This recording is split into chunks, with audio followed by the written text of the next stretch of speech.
Inilah headline pukul 9 waktu Indonesia Barat, saya Leonard Samosir. Pemirsa, pemeriksaan di pos penyekatan PPKM darurat di Underpass Mampang Perapatan Jakarta Selatan menimbulkan kepadatan arus lalu lintas.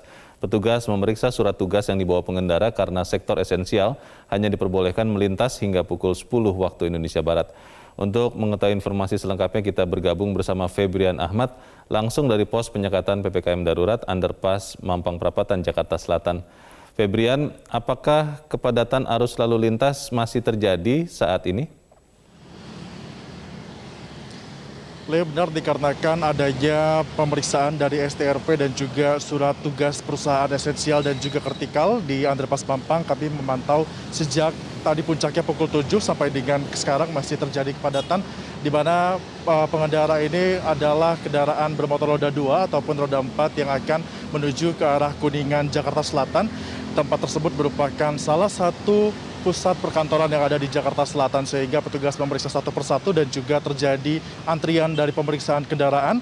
Namun antriannya kami pantau tidak begitu panjang, kurang dari 10 meter dan juga masih dapat dikatakan ramai lancar setelah kendaraan melintasi dari pemeriksaan yang dilakukan oleh petugas.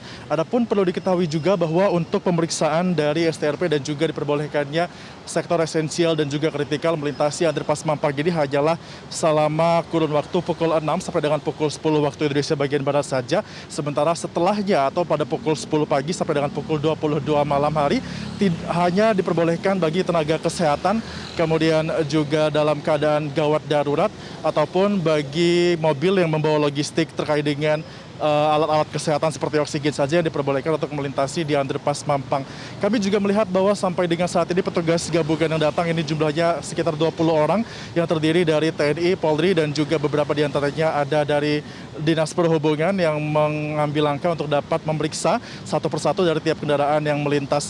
Adapun tadi juga masih ditemui beberapa pengendara yang menunjukkan STRP ataupun surat tugas dari kantor masing-masing, namun dikarenakan surat tugas tersebut tidak mencantumkan dari data masing-masing karyawan dan juga tidak melampirkan siapa pimpinan perusahaan yang mengeluarkan surat tersebut, maka bagi yang tidak memenuhi syarat dari surat STRP ataupun surat tugas, maka pengendara diminta untuk mengambil lajur yang paling kiri untuk melanjutkan perjalanan menuju ke arah tendean ataupun Blok M dan juga tidak diperbolehkan untuk mengarah ke Kuningan melalui Underpass Mampang. Tentunya hal ini diambil untuk dapat meminimalisir terjadinya kebocoran daripada masyarakat yang membuat surat ataupun surat tugas palsu untuk dapat mengelabui petugas, sehingga petugas akan memeriksa satu persatu terkait dengan data surat tersebut dan juga mencocokkan dengan KTP yang dibawa oleh masing-masing pengendara yang akan melintasi Underpass Mampang. Leo. Ya, Febrian, apakah ada pelonggaran yang diberikan petugas pada pengendara? Untuk pelonggaran kami melihat dan juga mendapatkan informasi dari petugas bahwa pada hari ini nantinya petugas akan membolehkan bagi ojek online untuk dapat melintas, dengan catatan ojek online tersebut melakukan untuk dapat mengantarkan pesanan dan yang dapat dibuktikan dengan aplikasi di dalamnya sudah menunjukkan pesanan yang akan diantarkan menuju ke daerah yang harus melewati dari Underpass Mampang. Adapun bagi pengendara yang membawa pasien COVID-19 ataupun membawa obat-obatan yang akan diberikan kepada pasien COVID-19 juga diberikan pelonggaran, mereka diperbolehkan untuk melintasi Underpass Mampang.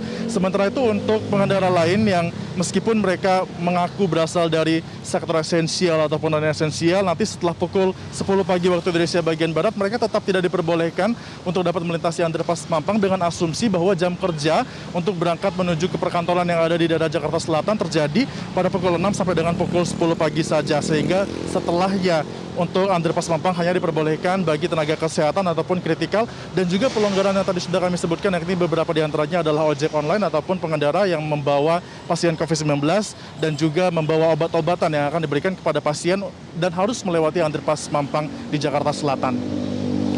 Untuk sementara demikian, Leo, kembali ke Anda di studio. Febrian Ahmad melaporkan langsung dari Mampang Perapatan, Jakarta Selatan.